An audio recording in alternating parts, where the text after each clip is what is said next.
We also have a tendency, instead of being naturally curious about people who are different from us, our first instinct, and I'm not sure why, many times, is to be critical of people who are different from us.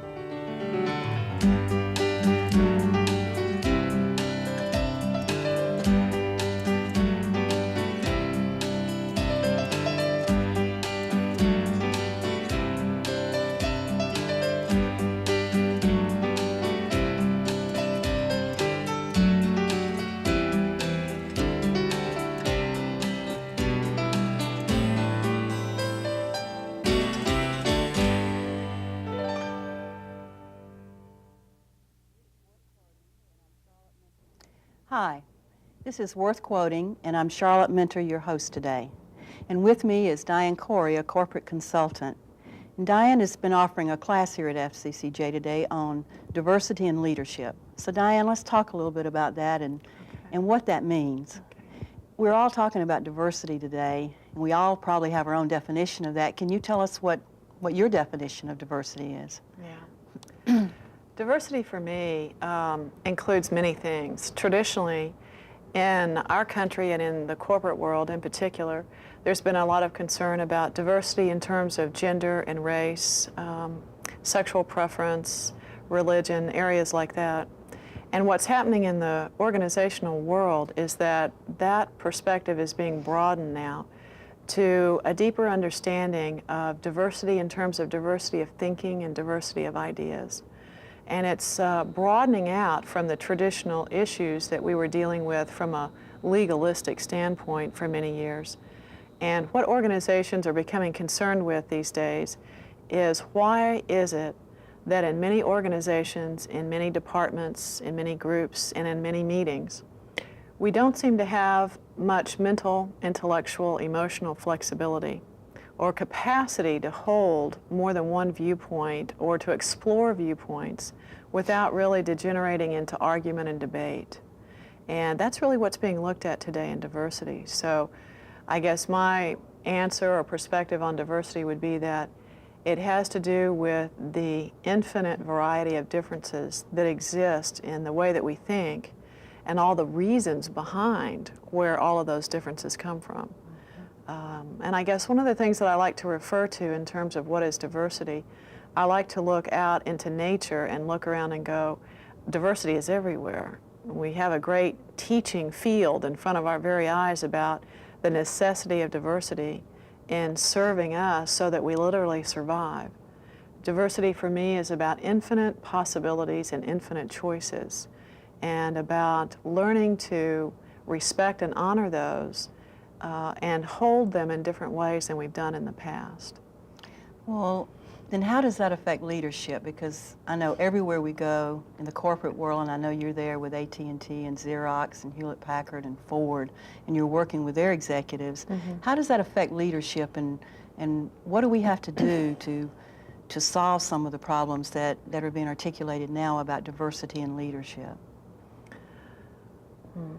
I think that there's been some pressure put on the diversity issue, not only in this country, but as organizations are becoming more international and more global, what they're finding is that there's increasing necessity for the people in those organizations to accept, be open to, and even go out and seek to understand other cultures, other people, other ways of doing business. It's a necessity these days. You have to understand your customers in other countries in order to serve them and sell your products and services. And if you're going to be working with people from those countries, it involves now a whole new complexity about what we mean by differences and diversity. In terms of a leadership issue, it makes more complex dealing with the issue of competition, because competition has been a holy grail in the United States, really. We have a deep belief in that competition will solve many problems. Competition is the way to do things. It's a great thing. And yet there's a number of studies that have been coming out. In particular, there's a book called No Contest by an author whose last name is Kohn, I believe, K-O-H-N, in which his research shows that competition, in fact, many times gets us what we don't want. Now, how does that play out in complexity and in diversity and on all these things in leadership roles? Part of what I think I found, and I've also read other consultants, other people have been thinking about, is at least in the United States that many of our leaders and many of our managers have fewer skills than we might want in terms of a capacity to think complexly and think subtly. We like things to be black and white, and we like them to be simple, all of us. And most of the time, the issues that organizations are dealing with these days are not simple. They're not black and white. And so as our world has gotten increasingly complex, our thinking skills and our relationship skills have not kept up with them. So I think part of the leadership conundrum or problem that they're facing today is, okay, how do I, as a leader, become better at role modeling these skills that I seriously need my managers and employees to have and internalize? And employees are not willing to embrace these new thinking skills unless their managers and leaders show them they're doing it first. Right. And so it has become really a very deep issue in organizations about how to do that today. Do you see a difference between the corporate world leadership and educational leadership? And if so, how are they alike and how are they different as you look at it? The issues that are faced, I do most of my work in corporations, although I have worked with a number of different academic settings, people in academic settings, nonprofit organizations, religious groups. And what I found is that the issues basically are cultural. They're in fact not different in the corporate world from the academic world or the religious world or the nonprofit world, that the issues typically have to do with the culture we've been raised in, what we believe, the mental models or beliefs or assumptions that we hold, in fact, are now creating the problems that we're trying to deal with. So they're the same everywhere. In fact, one of the stories I tell is that when I get phone calls from organizations, one of the things that whoever's calling me assures me is that they have unique problems all the time. We have this unique thing, we're very different from everyone else. And while their organization, their product, their service, or whatever may be different, what I found is that their concerns and their problems and difficulties and challenges typically are fairly generic, that we are, for pretty much all of us, facing the same things. You mentioned a word in there, mental model, and it's sort of a new word. I think it's now coming to the forefront in many organizations. Could you talk a little bit about what is a mental model? Yeah. I think one of the words that became a buzzword that started this whole process was the word paradigm that Joel Barker started using, that Thomas Kuhn, I think, originally wrote about, I think back in the 70s. And a paradigm or a mental model, for me, is a belief, an assumption, an opinion, an idea, a theory, a hypothesis that I hold about how the world works or what reality is. It can be one thing, it can be a collection of things. Our culture is built on, religions are built on, institutions are built on mental models or beliefs about what we think the truth is, and we put that truth in all caps, and what we think reality is. And what we're learning is that the nature of reality is much more slippery than we have accommodated or that our mental models in the past have told us. But the new sciences and quantum mechanics and a number of other new scientific fields are teaching us that our thinking and our mental models of the past are not keeping pace with what we understand the nature of reality to be today. And so mental models, what are they? They're the way we see the world, the way we understand the world. Can you give me an example of a mental model that that somebody might have I guess we don't even know we have them. Yeah, for the most part, mental models are implicit in our thinking. That means that they're so deeply a part of the way we think that, in fact, we are our mental models. They're not just beliefs we have. But when someone challenges one of our mental models, we feel threatened to a certain extent because they're not just an intellectual idea. In fact, they really are who we are. So what is an example? I run into mental models all the time. That it's much easier, of course, for me to see other people's mental models than it is for me to see my own. And that's what's important, actually, about learning to work in a team setting, is that we rarely can see our own.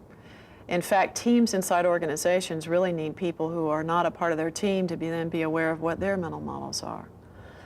So what's a mental model? There's a video, a film by the name of Stand and Deliver that was some years old about Jaime Escalante, who was a calculus teacher Right.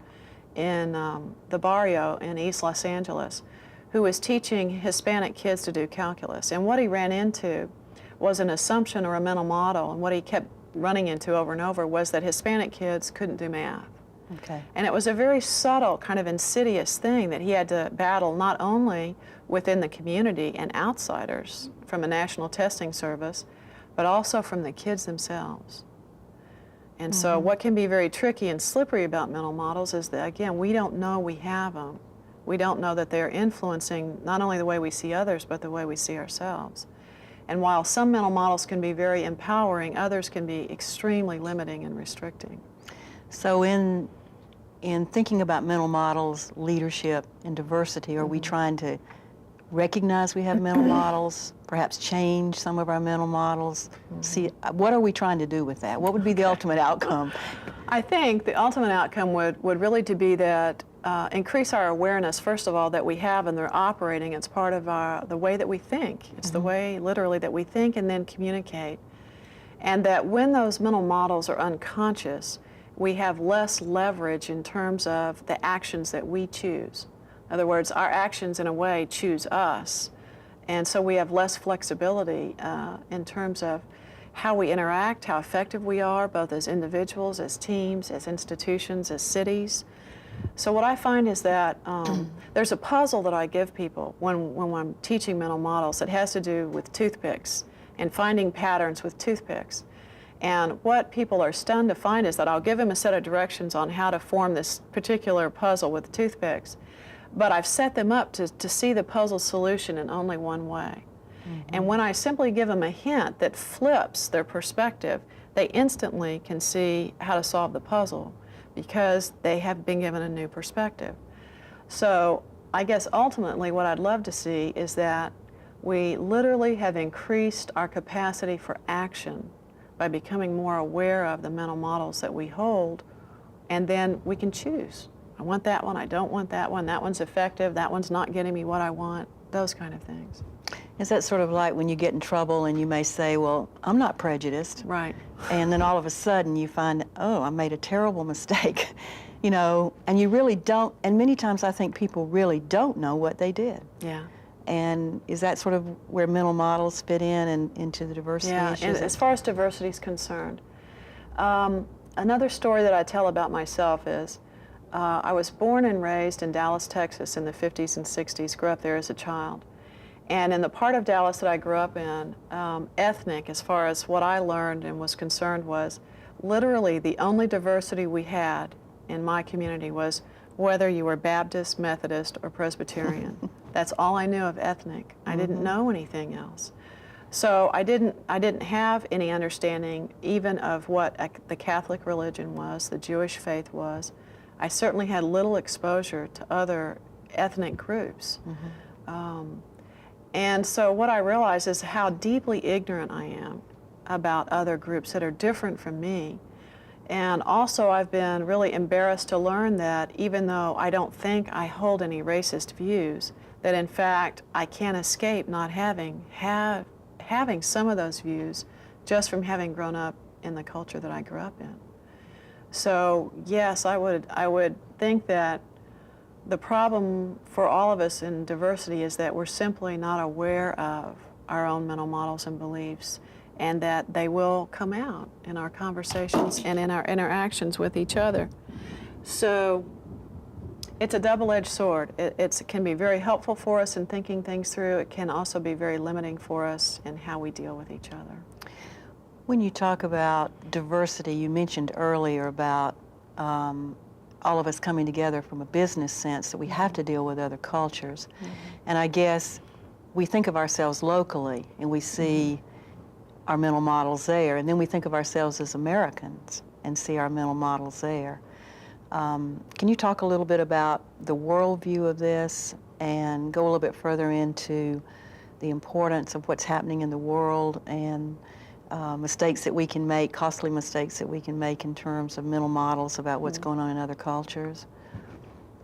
I think probably the biggest and deepest mistake that we typically make, and it seems natural, it seems like we're made this way, is that we assume that we know what someone else knows, or we assume their experience is the same as ours, or we assume things about others without really staying curious about what their reality really is.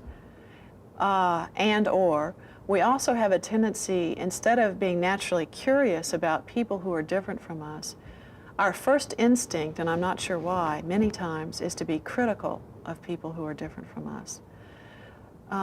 In terms of how does that work globally, I think we're going to have to be very careful in terms of the assumptions that we hold about different people of different religions and people in different countries. I think we're going to have to be careful about projecting ourselves onto them. I think it's a very disrespectful thing to do, and we need to help each other remember not to do it. In terms of businesses, again, what they're finding is that that's a very costly mistake to make financially. And I hope eventually what we move to is understanding the costly mistake it is in terms of the human or diplomatic relationships that we have with others. For some reason, it's hard for us in one culture to be quiet or to reflective enough to allow us to then be empathetic and move into what is it really like to be someone in a different culture, a different country. I think we assume there are easy answers, again, for things that are very complex. Well, I was thinking about our students, and in a community college, of course, we have a tremendous variety of people who are coming to study with us. And I was thinking, as we prepare them for leadership roles, and I guess leadership, more and more people will assume leadership roles as empowerment passes down in businesses and as people have more responsibilities. What do you think some of the most important things that we could do as an educational institution in terms of our curriculum and in terms of preparation of our students? Probably throw out everything you do today. That's pretty drastic. It's pretty drastic, isn't it? Yeah. By that I mean, and I know one college that's done that, actually, and completely redid the way they thought about teaching and learning and everything. I would probably open up the curriculum and let the students help design it in the first place. Let them help teach it. Let them help decide about the feedback systems that come in to them and to the administration. I would probably ask the students to help redesign any institution of higher education, and bring them into the administration, bring them in everywhere. I have a deep belief about letting our children be with us constantly, not just so they can see how we're operating as adults, but because, again, they see things we don't, and they see things we've forgotten. And they are great in terms of asking why not do things, instead of telling us why we can't or shouldn't do things. But I'm very serious about considering stopping everything and throwing it out and redoing. I think the institutions that we have today are designed and were designed to create stability in terms of a consistency of a deliverable product. And while that's important in and of itself, what I'm doing a lot of these days in the corporate world is remedial teaching for things that, in fact, our educational systems have taught us to unlearn or forget. And now I'm being asked to come back and try to give it back to adults. Things like creativity and innovative thinking. I'm always being asked to come help people think out of the box. Well, where do you think they learn to think in the box? We taught them that in school. So I would probably ask the institutions to get not only with the kids, but with businesses, and say, look, we are a system. Our culture is a system, in fact, that constantly is interconnected. So it's not only what do our children need, what do our families need, what do our businesses need, what do we need in government, what do we need everywhere? What do we need to be teaching ourselves as a people to care for our country? I don't know that I have the answer to that. I guess I think we don't slow down to think about that really deeply enough, and to go get people from business and religion and everywhere to come help design education. We've been thinking a lot about it lately, that we don't take time to reflect. Even though we're a learning institution, we don't really, we get caught in the same stress track or whatever that other people do. And one of our intentions is to take more time to just dialogue. And I noticed today in your workshop, you gave people some exercises just to stop the merry-go-round, so to say, so that they could actually listen and speak to each other. And I think, I was thinking about the same thing for our classrooms. But if you, I know this is maybe a difficult thing to do, but in describing leadership characteristics that we need today, and I know you do a lot of work with servant leadership and with other aspects of leadership, could you give us sort of a little thumbnail sketch of some of those characteristics that you think are absolutely essential for leaders to be successful today and to make their businesses or educational institutions successful? I guess there are a couple of things. One of them is to have a capacity to be self-reflective. That is, to be aware of your own strengths and weaknesses. To be aware of, have a desire to learn more about your own self as a leader, so that you can change to be more effective. So self-reflection would be important. Probably an intellectual and emotional flexibility. By that I mean really a capacity to hold, sometimes I talk about it this way. I say that leaders need to be able to hold the tension or the energy of many different opposites.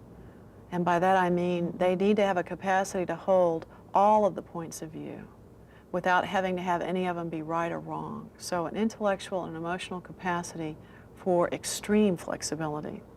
That doesn't mean they can't be decisive.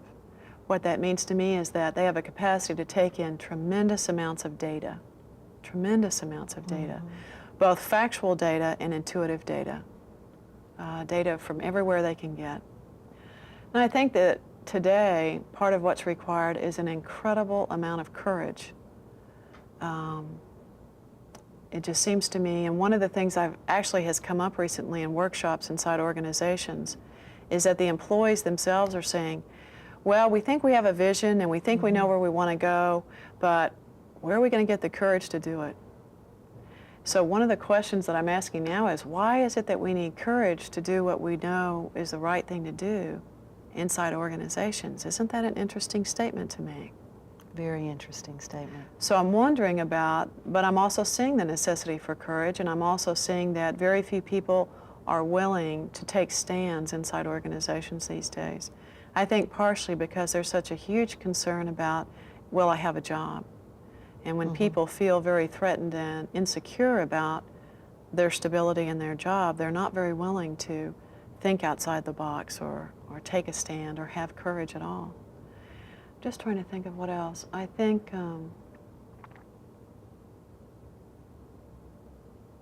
probably also a capacity for caring, probably caring and courage and an intellectual and emotional flexibility.